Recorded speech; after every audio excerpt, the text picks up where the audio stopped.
Bonjour à vous, nous continuons d'un pas résolu notre démarche sur le chemin de la sainteté avec le pape François et son exhortation apostolique Gaudete et exultate, réjouissez-vous et soyez dans la détresse. Donc la sainteté n'est pas une affaire de tristesse, mais de joie. Nous allons voir pendant deux enseignements qui vont se suivre les 5 caractéristiques de la sainteté pour aujourd'hui, selon le pape François. Donc, nous allons voir cette semaine ce qui concerne l'endurance, la patience, la douceur. Nous allons voir aussi la joie et le sens de l'humour.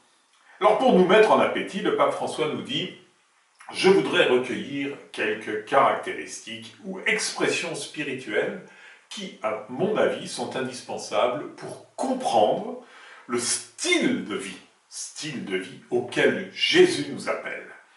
Je ne vais pas m'attarder à expliquer les moyens de sanctification que nous connaissons déjà, et je voudrais quand même en énumérer 5 pour que nous sachions déjà si nous utilisons ces 5 moyens de sanctification qui sont à notre disposition, un peu comme les stations-service sont là pour nous distribuer de l'essence. C'est pas la peine de demander à Dieu de nous apporter des jerrycans alors que nous pouvons aller à une station-service. Eh bien, il y a une station-service dans l'Église qui nous donne ce dont nous avons besoin pour progresser au chemin de la sainteté. Si nous ne l'utilisons pas, ça pose problème. Alors, 5 moyens qui sont à notre disposition. Il y a différentes méthodes de prière. Donc, est-ce que nous les connaissons? Est-ce que nous les utilisons?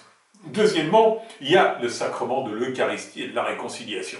Est-ce que nous allons à l'Eucharistie et est-ce que nous nous réconcilions, c'est-à-dire est-ce que nous allons nous confesser régulièrement? Troisièmement, il y a à offrir à Dieu des sacrifices que nous nous imposons. Ensuite, il y a plein de formes de dévotion selon nos goûts, nos couleurs. Et puis, est-ce que nous utilisons la direction spirituelle? C'est-à-dire, est-ce que nous avons quelqu'un qui nous accompagne spirituellement? Voilà 5 petites choses qui sont... 5 énormes choses qui sont à notre disposition et que souvent, nous n'utilisons pas. Là, nous allons voir quelques autres aspects des caractéristiques que le pape veut souligner, et il le dit vu certains risques et certaines limites de la culture d'aujourd'hui. Car dans cette culture se manifeste l'anxiété nerveuse, se manifeste la violence qui nous disperse et nous affaiblit.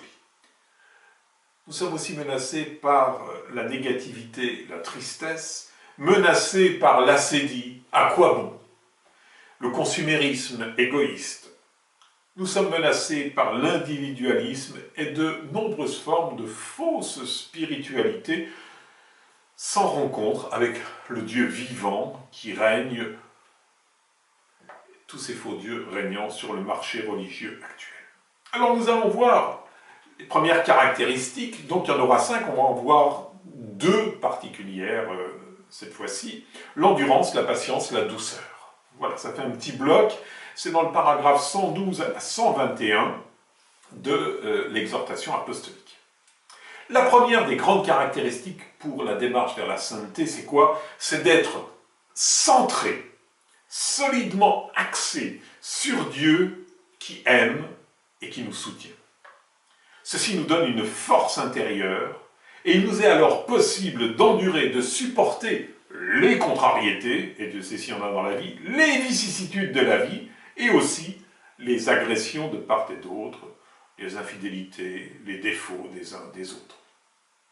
Voilà la source de paix qui s'exprime dans les attitudes d'un saint.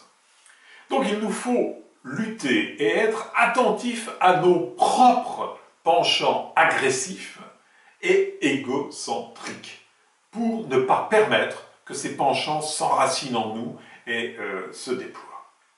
Les chrétiens peuvent malheureusement faire partie de réseaux de violence verbale sur Internet et à travers différents forums ou espaces d'échange digital.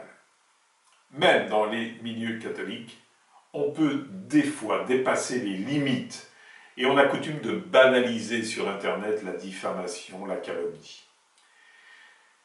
Il n'est pas bon pour nous de regarder les gens de haut, d'adopter des postures de juge. Et c'est bien pour ça que nous sommes invités dans le début de ce temps d'enseignement à être miséricordieux comme notre Père Céleste est miséricordieux dans Saint Luc chapitre 6. Et Saint Jean de la Croix propose quelque chose de radical. Il nous dit dans les précautions, au paragraphe 13, dans les œuvres complètes de Saint Jean de la Croix, « Réjouis-toi du bien d'autrui comme du tien propre. Désire que les autres te soient préférés en toutes choses. » Et le désirer, dit-il, mais désirer très sincèrement. De cette façon, tu surmonteras le mal par le bien, tu repousseras le démon loin de toi, tu auras le cœur dans la joie. Et tout cela, tu chercheras à l'exercer envers les personnes qui te reviendront le moins. Pas évident ça. Sache que si tu n'en viens là, tu n'arriveras pas à la parfaite charité et que même tu ne t'en approcheras pas.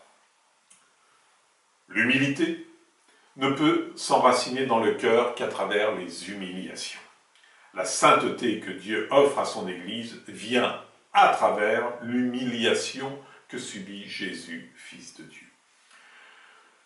Je ne dis pas que l'humiliation soit quelque chose d'agréable, ce serait du masochisme, mais je dis qu'il s'agit d'un chemin pour imiter Jésus et grandir dans l'union avec lui. Deuxième point, l'importance de la joie et du sens de l'humour. Un saint capable de vivre joyeux et de vivre avec le sens de l'humour ne doit pas pour autant perdre le réalisme. Il éclaire les autres, ce saint, par un esprit positif et rempli d'espérance. Être chrétien, c'est être dans la joie de l'Esprit Saint, comme le rappelle Paul dans l'Épître aux Romains, chapitre 14, verset 17. « Réjouissez-vous sans cesse dans le Seigneur », je le dis encore, « réjouissez-vous ». Et c'est aux Philippiens qu'il dit ça, saint Paul, au chapitre 4, verset 4. Marie a su découvrir la nouveauté que Jésus apportait, car elle chantait « Mon esprit tressaille de joie en Dieu, mon Sauveur ». Dans Luc, chapitre 1, verset 47. Et Jésus lui-même tressaillit de joie sous l'action de l'Esprit Saint. Luc 10, 21. Alors le pape nous recommande de lire cette prière de saint Thomas More. Je vous la lis. Donne-moi une bonne digestion, Seigneur, et aussi quelque chose à digérer. Donne-moi la santé du corps avec le sens de la garder au mieux. Donne-moi une âme sainte, Seigneur, qui ait les yeux sur la beauté et la pureté, afin qu'elle ne s'épouvante pas en voyant le péché, mais sache redresser la situation. Donne-moi une âme qui ignore l'ennui, le gémissement et le soupir. Ne permets pas que je me fasse trop de soucis pour cette chose encombrante que j'appelle moi. Seigneur, donne-moi l'humour pour que je tire quelque bonheur de cette vie et en fasse profiter les autres. Ainsi soit-il. Eh bien, écoutez, sur cette prière de Thomas More, nous pouvons entrer dans 3 sujets de méditation.